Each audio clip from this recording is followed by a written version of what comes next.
Toilet পাচ্ছে। যাই toilet করে আসি। হ্যালো, তুমি তুমি কখন আসলে? আমি তাই মাঝরাতে আসলাম। তোমার তো দুদিন পর আসার কথা ছিল, তুমি তো তাড়াতাড়ি কেন আসলে? আমার ইচ্ছা আছে আমি দুদিন আগে এসেছি। আমার যদি ইচ্ছা না হতো আমি দুদিন পরে আসতাম, এক সপ্তাহ পরে আসতাম, এক মাস পরে আসতাম। আমার ইচ্ছা হয়েছে তাই আমি আগে এসেছি। তুমি প্লিজ চলে যাও, দুদিন পর আসো। দেখো আমার কিন্তু একটা বিয়ে বাড়ি আছে।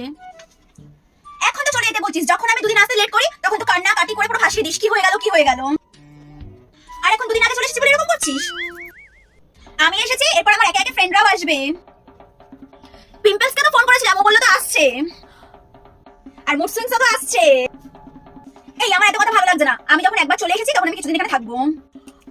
খুব ঘুম পাচ্ছে আমার। এই আমি ঘুমাবো, তুইও ঘুমিয়ে পড়। এই তুমি যেন কখন এসেছো বললে? মাঝরাতে। ধুর, তুমি কেন বললে এটা? মা তো কালকে বেড কভারটা চেঞ্জ করেছে। কত দেখে আমাকে খুব মারবে। এইসব করেই তো আমি বেশি আনন্দ পাই। এবারে পেরিয়েছ নিয়ে আমাকে বেডশিটটা কাচতে হবে। ধুর।